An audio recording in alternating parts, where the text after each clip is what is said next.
welcome to Future Proof Mzansi, a podcast where we discuss how consumer behavior shapes our marketing plans. I'm Stacy, and today I am flying solo without Senna because I am interviewing two fellow Cape Townians, and we are recording from the mother city. Today we're focusing on how supermarkets are truly stealing the show in terms of online shopping, media spend, partnerships, and loyalty programs.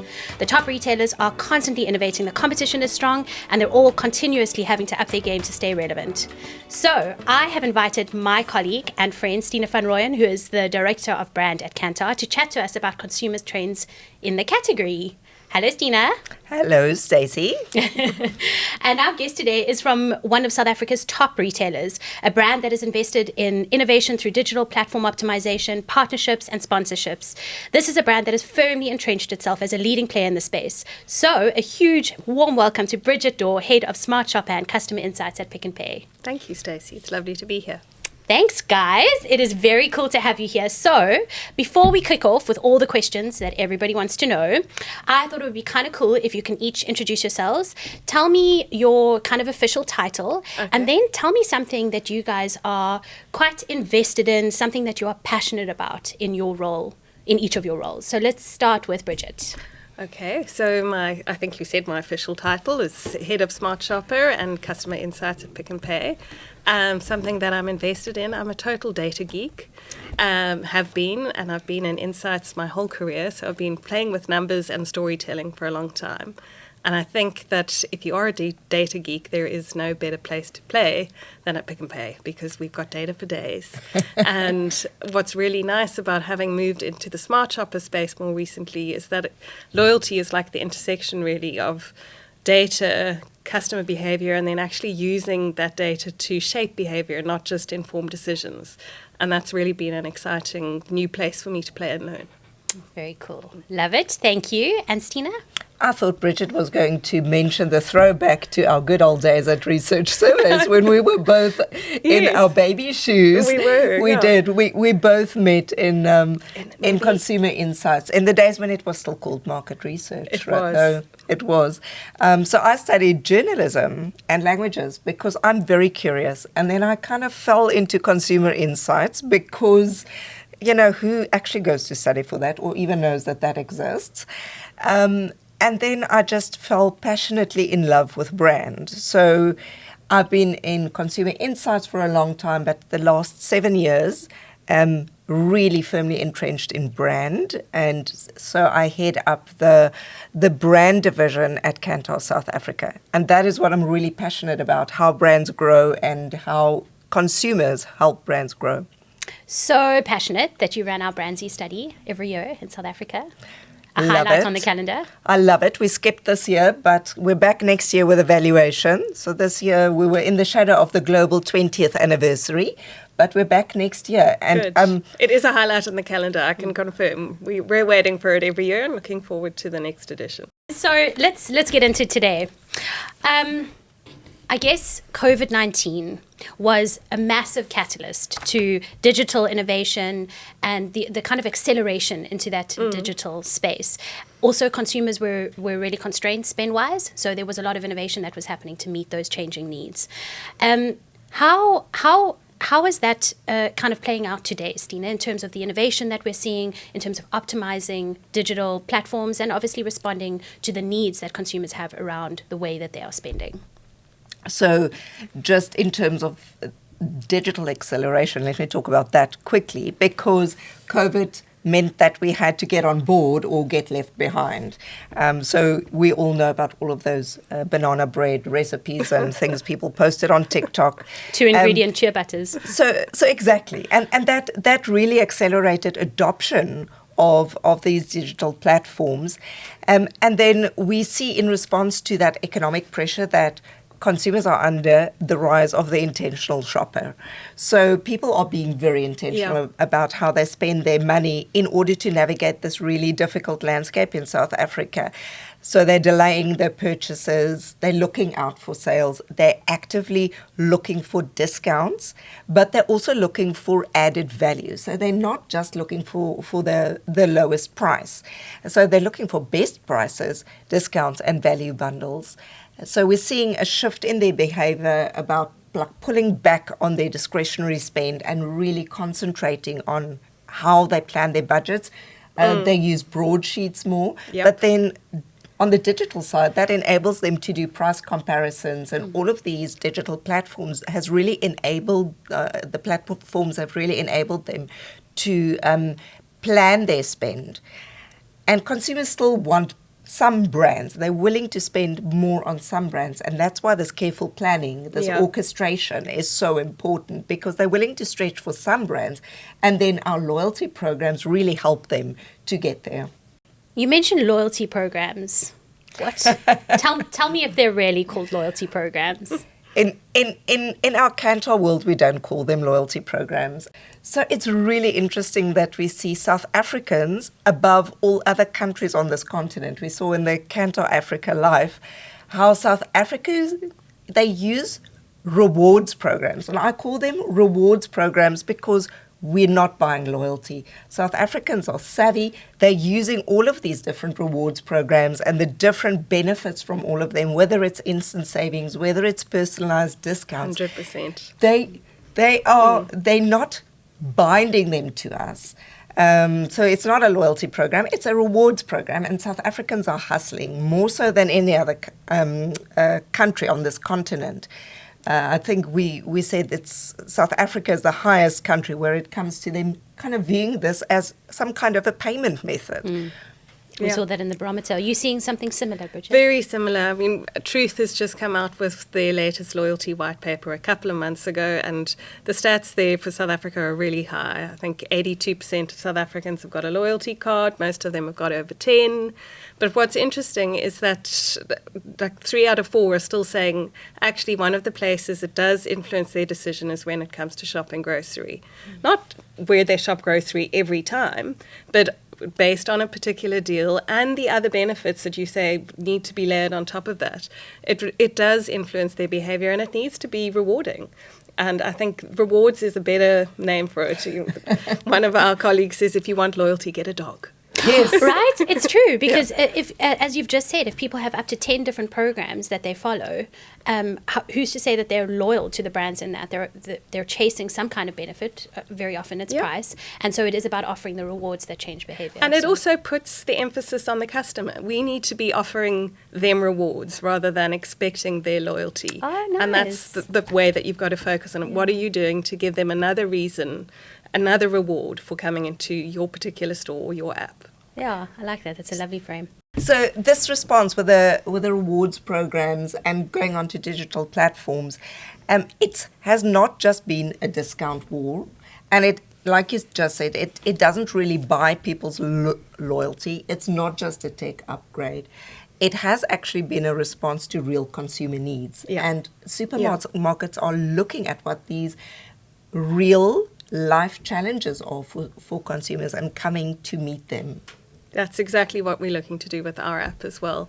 I think any company that's playing in the loyalty space, whether it's financial services, retail, we all know that you have to be digital first. You've got to meet the customer where they are in the moment and offer them a really seamless experience.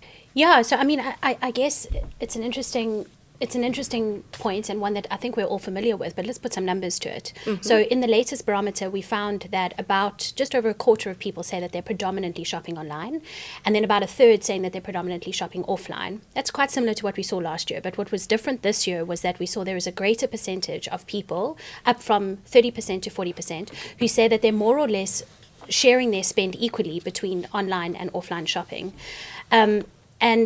And I guess the question I want to ask is, and I feel like we've touched it a little bit here, but what's kind of driving that trend, Stina? And then Bridget, I'd like to know what are some of the learnings that you have taken on as Pick n Pay in joining that transformation journey around the online, balancing the online offline? So, I mean, supermarkets are really the guys who have to juggle this online, offline balance and balancing act, right? To get people people still go into the store, they do impulse shopping when they're in the store, but then you also have to offer the convenience. So it is a double-edged sword, I think, while we're in this transitional phase. So all of this like omni-channel, balancing the omni-channel act has become so important for supermarkets. And then we've really seen the rise of online shopping because we've built trust in online shopping now. We are so much further down the road than we were a few years ago. And that's mainly because of retailers and retailer websites and grocery delivering services. So people are being conditioned, they're learning that, they actually get their stuff. So they've proved themselves, they've built those relationships, they've built the credibility. Due to improved logistics and then the platforms like you were mentioning, it's so much easier to navigate those platforms. And then, Stacey, you and I were talking the other day also about payment platforms, because when we started shopping online, you could only shop if you had a credit card, and not everybody in South Africa has a credit card. Only 7%, in fact, have a credit card in our country, So it was that was a massive barrier. Yeah. And I mean, now we've got so many payment platforms, we've got banks being partners to our retailers, we've got retailers offering financial services. So the retailers, the supermarkets have actually also become a much more trusted partner in people's lives. And that township first strategy that many supermarkets are following, like taking supermarkets to the people, that has also built trust because it becomes part of the community. So e-commerce, we also see spilling over into, WhatsApp, TikTok, all of these familiar social platforms. They've played a big role. And then they also offer payment platforms that they endorse, which you are then more likely to accept because they are on WhatsApp or TikTok or a trusted social platform. So it's kind of snowballed to make people trust online more. But they also still want to shop around the stores. There's touch and feel things as well. Touch and feel things. Yeah, particularly when it comes to fresh produce. I think there's always going to be a role for both. And there's going to be a growth of new customers and specific occasions where people particularly want to do one or the other. And I think it offers opportunity for growth in both the in-store space and the online or e-commerce space. Yeah. And so I'm guessing that is one of the learnings that you've had. Are there any others along this digital transformation We've definitely learned some lessons. Yeah, and I'm sure. I think digital transformation is one of those words that's fairly easy to say and not so easy to do. And I think one of the key things we've learned along the way is how it's not a once-off project. It actually really requires a lot of focus and support from the whole organisation, firstly. And I think it's really great. Sean Summers recently said as part of our strategy, there's a renewed focus in developing online, which is great. It's going to really harness that, or it has already been harnessing that focus from the business. And then the other thing is just how important integration is. And, customers really want a seamless omni-channel, you can get everything the same way, everywhere experience. And just going back to talking about that app, we have now launched a new Pick n Pay ASAP app that integrates the ASAP on delivery offering together with our Smart Shopper loyalty offering, together with our value-added services, all in one single next-generation platform. And that's really, really a big game changer in terms of further accelerating our growth. It's challenging here. You're bringing together so many different parts of the business in that one app. So I can completely see. And what has the year-on-year growth, online shopping growth look like for Pick n Pay? We've had some really great growth. So in our last fiscal year, which ended at the end of Feb, we had 49% growth year on year. Wow. And that's in the online space, which would include ASAP, Mr. D, and then our online grocery sales. Yeah. A really great growth. And what's also great is that actually, given the economies of scale that's given us, it's now profitable on a fully costed basis. Congratulations. Thank you. That's no small statement you just threw out there. Thank you, but it's not mine to take credit for, but it is something to celebrate. Very nice. Yeah. I get this question a lot because of the barometer, which is around, there was this expectation when online shopping became a big thing that it was for that it wasn't for the full country. It was more like people who have access to the internet, which would probably skew higher income. And I've challenged that a lot to say, actually, there's been massive growth amongst online amongst lower income communities. So how has Pick n Pay been driving online shopping amongst lower income consumers? Yeah, that's a great question. So I think it's, again, an ongoing journey. But I'm sure in your barometer stats, you've seen how widespread that online and e-commerce shopping is. It's not just a niche market, top-end dynamic. So we're constantly innovating and diversifying our offer. On that app now, you can order up to 45 products across 45 items across 35,000 products. So that really offers a broader range and from 600 locations, so a much broader base. And then partnering with Mr. D has also enabled us to open that up more to more areas and serve better, broader communities. And then I think going back to talking about omni-channel, it's also looking at how can we offer something really great campaigns that are available not just on one or the other. So we've currently got the Smart Shopper Price Palooza campaign that's active in store. It gives customers the opportunity to get really great deals. On those products, you also get double points, and a shopper can win 100K every day, regardless of whether they're on ASAP or in the store. And we're just looking to do more really, really great things like that across both those spaces. So that's interesting. So you offer, is the strategy to have campaigns that span your broad customer base rather than focusing them on specific areas or groups of people?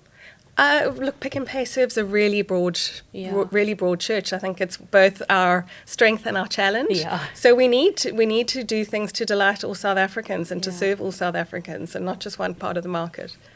And we've got such great example of that last mile delivery leg improving, right? So, I mean, Takealot had that initiative where they had hubs where you could order and you could have it delivered, and they involved people in the community.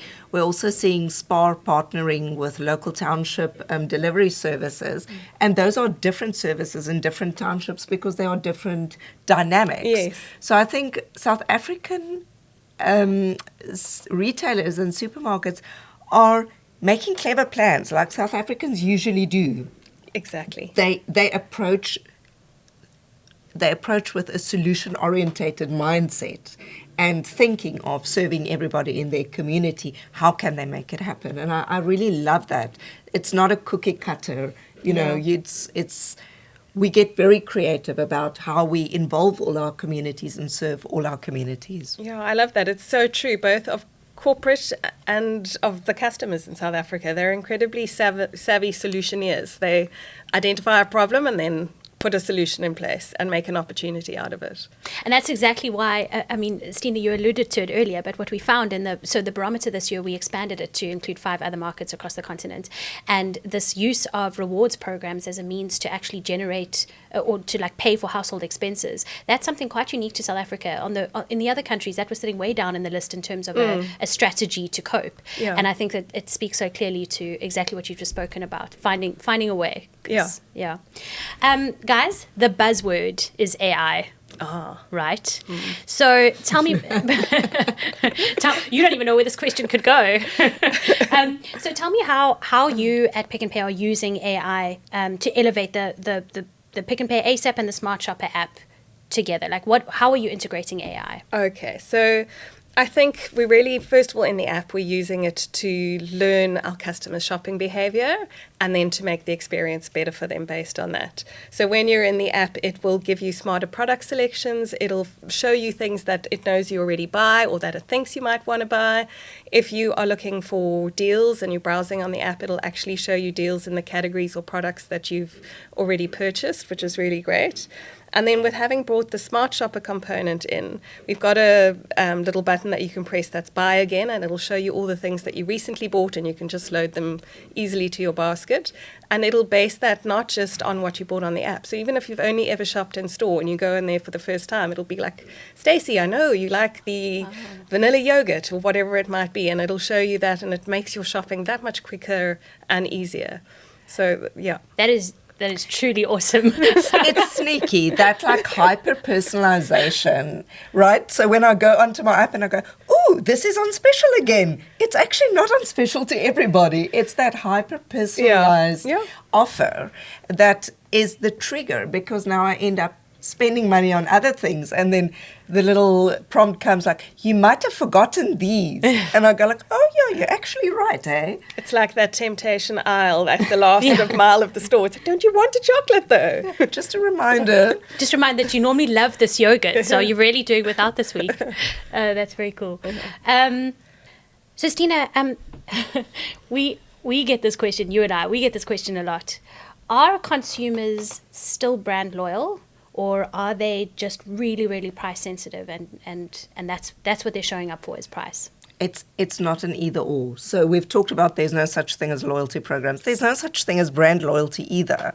So we see consumers expanding their repertoires. They are trying more brands and then they are incorporating them into their repertoires. So yes, they are becoming more price sensitive, and that's driving them to try more brands, but then they will keep them in their repertoire or not, depending on how that product or that service performs. So actually, we're seeing for supermarkets, people can have up to 7 or 8 supermarkets in their repertoires, the way that they really shop around. And they're not simply going for the cheapest. So we were talking earlier about that price and that supermarkets get very right. So price and what is that value? It can be the rewards program, it can be the convenience, it can be something else. So that equation of value equals the price, but divided by the benefits, and what benefits can I have? And my definition of value will be different to yours. So yes, they are price sensitive. No, they've never been brand loyal. Brand loyalty is a myth.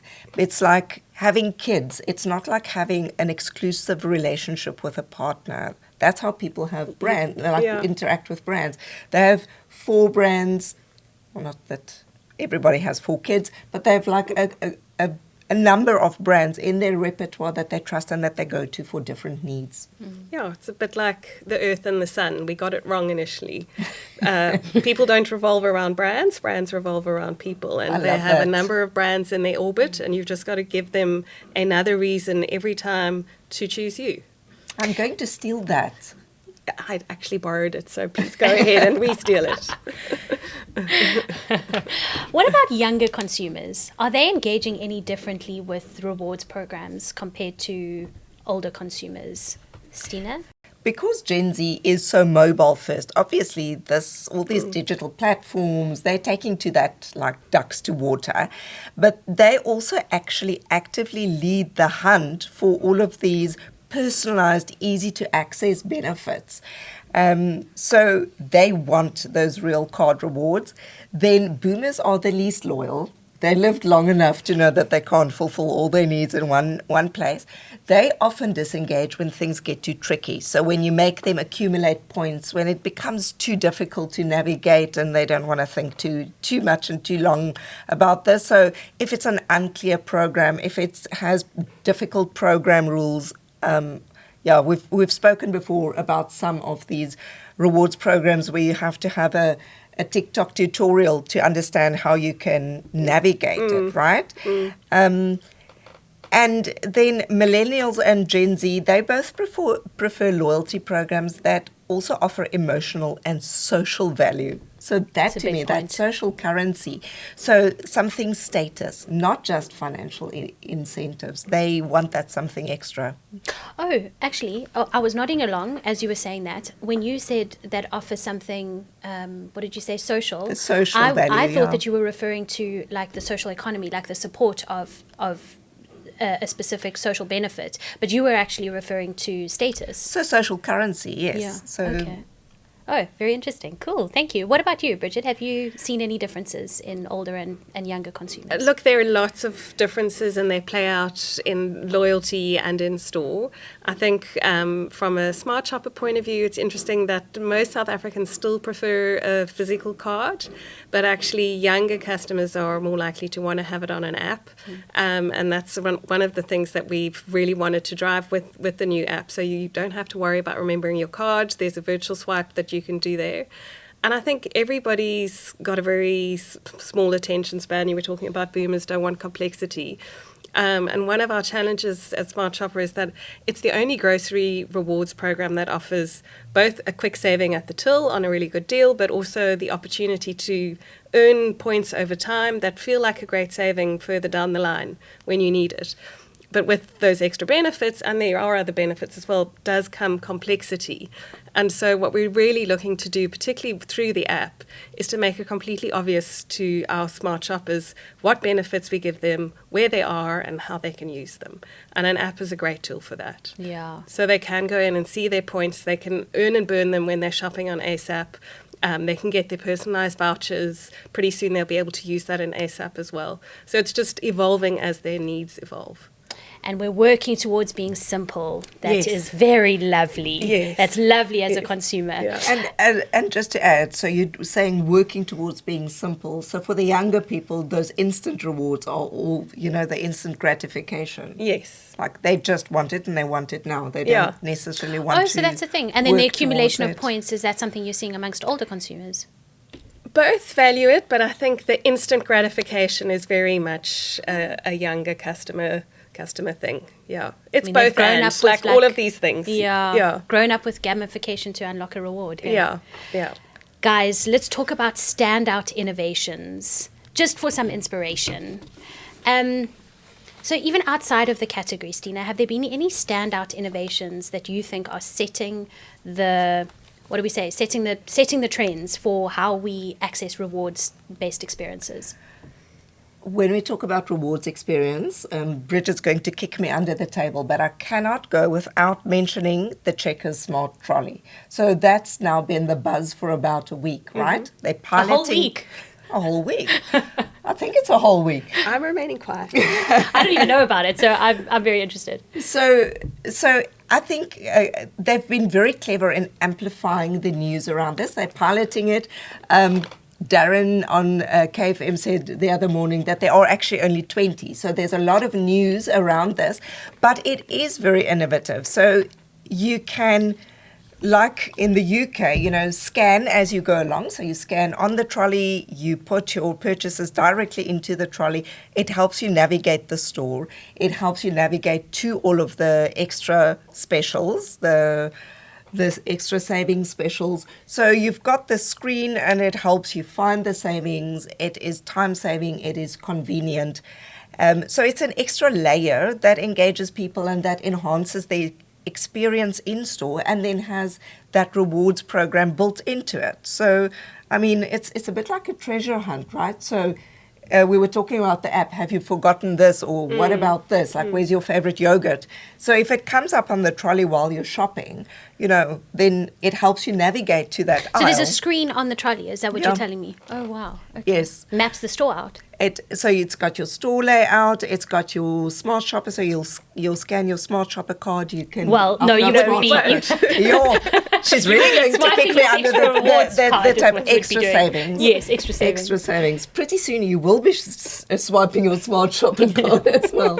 But yeah, so you swipe your extra savings, and you can also, I think, pay with your extra savings, which is going into that Tesco territory that we see in the UK, where you can actually load money on your loyalty card, your rewards card, and you can pay with that. So you have everything combined in one card. And then we were talking about gamification just now. So you said outside the category. So there I'm going to mention Vodacom. So they've actually won the best gamification worldwide for loyalty enhancement at the 2025 International Loyalty Awards. But Stina, you couldn't have said something that surprised me more, because I find that app very difficult to understand. That whole rewards program actually really confuses me. And so that gamification is obviously the thing that appeals. So they've got the V-Up games on there. They've got weekly achiever goals. So that is much more engaging than just have points that you have to navigate. So that gamification element is actually what's helped them win. I just realized I'm not their target market. That's exactly why I don't understand it. Well, I wanted to ask if you've ever played Smart Hopper. No. Oh, no, we don't know What about is Smart that. Hopper? Do Smart tell. Hopper, and it's not new. It's been around since definitely last year, and probably a good few months into that. it's a great little fun game for smart shoppers, also on the app, but it has existed for a while. And there's 7 little levels. You can jump up, catch various grocery items, and the further you go, the more you earn. And there's 7 different levels. They obviously get more complex, and you can win 7 levels of prizes that are ranging from, double points on a particular fill up at BP fuel station, or something off in our store, or a particular product that's on special. So that is very cool. My kids are going to be super excited. I'm going to give them my phone and tell them to start racking me up some points. That would be great. That is such a great idea. You know what else was a great idea? How Pick n Pay partnered with the Springboks. Yes. The absolute love of our country. We can't go a weekend without seeing Sivangezi and Temba Robin telling us all about how wonderful the partnership is with the Springboks. Peter, Steph, de toy. I mean, that catchphrase. Somebody at work was saying to me the other day, they don't even follow rugby and they don't know what it means. But they immediately, the ASAP, the guy running out, I want Peter, Steph, de toy. Tell us about the partnership. Has been a worthwhile return for the brand? Well, look, it's very, very early in the partnership, but we're hugely excited about it. I think it's a great, partnership in terms of us both being really proudly South African brands, but it's also an opportunity for Pick n Pay to show what a good corporate citizen it is, how proud we are of South Africa and the Springboks, and their ability to really unite a nation. So I think it's really great. It's also been great for corporate morale, for staff morale. It's such fun to go into the office on a Friday all wearing our green and gold on a Book Friday, seeing Pick n Pay out there on the back of the match gear every Saturday, and lots of people wearing book supporter gear that has been bought at Pick n Pay clothing. So it is very early in the partnership. It's a 4-year sponsorship that we're going to be supporting them right through across the Springbok the women's, the younger players as well. So we're really, really looking to back them for the long haul. We are starting to measure, Stina will say it takes a good couple of years to build awareness and affinity for any kind of big brand sponsorship, but we're already starting to see some great feedback come through, and we're expecting more. It's amazing. I'm so excited that you're sponsoring the Lady Springboks as well, because they've just done so well. And they did so well this last weekend. Yeah, no, it's really great. And no rugby game would be worth watching if we weren't having a burger at the same time. And you guys were the pioneers of the Burger Friday special, and I have seen some competition jumping on the bandwagon there. Was that a successful initiative? Oh, it was a fabulous campaign. I mean, it came out of such a great insight that basically, customers are always battling with what shall I cook tonight, but on Fridays they really want to do something special for their family. That doesn't mean they have to work that much harder or spend more money. And so we partnered with FNB and really got a great deal together where, and using our data, we could look at which customers were both smart shoppers, in which case you could get a deal for 110 Rand. And if you also were a FNB account holder, we could see that in our data, and you would get the whole deal for 60 Rand. And that included 4 burger patties, 4 buns, lettuce, tomato, and a slice of cheese for each of your burgers. And it just, I think it started in early April. It just ended last Friday. We did see the competition. I guess, it's the best form of flattery. But what was really great is that it just continued to have great support from the start to the beginning. Tens of thousands of South Africans buying burgers from us each Friday. And what I loved about it was it also tied in with what we found in the barometer, which was that people, they do want that treat on a Friday, but there's been fewer and fewer people able to go out to restaurants to do that, or even takeaways, although takeaways do quite well. But it is a way to commune together. Like we're sharing this special moment, which is a Friday. We're doing it as a family. It's like bringing everybody together. It was a similar thing we saw in the barometer. So a lovely one. And so I guess, ladies, I would like to end us off with some thoughts around where we are going with our rewards programs and deeply understanding consumers to offer them the type of benefits that they're looking for. So, Stina, what do you think in the broader supermarket category there is going to be some potential for sort of upcoming innovation? So I actually think we still have a few basics to get right. So Bridget was going to kick me under the table again, but that expectation that Checkers set with 60-60 and 60-minute delivery, I think everybody else is finding it very, very difficult to replicate. And they've really set the expectations stake, there. yeah. It's now become a table stake. Then we've talked about simplicity, just keeping it simple enough for people to engage with and see that immediate benefit.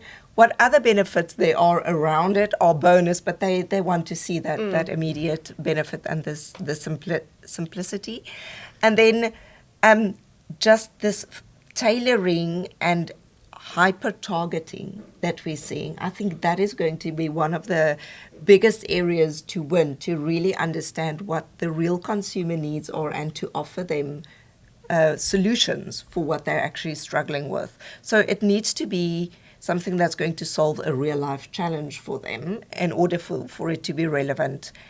And then lastly, I think we've seen from an experience perspective that it's not just the in-store experience. So we've talked about this, we've been talking for this for a while, right? That about 25% of your contribution of branded impact comes from your paid media, but then you've got 75% coming from all of these other touch points. And all of these other touch points are your in-store experience. But amongst all of these other for retailers specifically, it is the brand app. The brand app is where you actually really need to win. And that's now core to your brand perception and to your brand experience. So I think just having that understanding that it's become a brand ambassador for you, your brand app. Yeah, I completely agree. You want it to be a brand ambassador for you. Absolutely. It's a good point, actually, and I'm just thinking, so if we talk about where's innovation going, actually what we're doing is making very sure that the assets that we have are doing exactly what they need to be doing to meet our needs before we start talking about fireworks and other fun things, 20 trolleys, for example. What about you, Bridget? Any thoughts on what innovation in supermarkets are likely to look like in the next couple of years? Look, I think we've seen some amazing innovation already. I was going to chat a little bit about loyalty trends in South Africa versus the rest of the world. And Stina did allude to it earlier with, I think it was Vodacom that you said won an international loyalty award. And actually what we've seen is that South Africa is a very developed market as far as loyalty is concerned. I chatted about the statistic of 82% of South Africans having a loyalty card. It's much higher. The number of cards that they have is also higher. But also what we're seeing is that the same trends that are emerging in loyalty globally are playing out here. You know, the hyper-personalization, the gamification that we spoke about. What are some of the other trends? The shifts to an emotional rather than an experiential rather than some kind of physical momentary reward. And all of the mobile first seamless integration that we've chatted about, they're playing out globally and just as much in South Africa. And actually that international loyalty awards, we see that a number of South African companies win there every year. Really? How fascinating. So we're really at the forefront of these. We're really at the forefront. We have a loyalty summit that Truth is hosting next week. A number of the global players come to South Africa for that. And so we've always got our own local spin on the global trends, but sometimes local isn't just liquor, sometimes it's leading better. The way. Yeah. Wow, lovely. Ladies, thank you so much for joining me in studio today. It's been a really great conversation, so thanks very much. It hasn't been nearly as scary as we thought it would be. I didn't kick you under the table. You guys can find Future Proof Mzansi on YouTube, Spotify, and Apple Podcasts. So until next time, thanks. Thanks. Bye.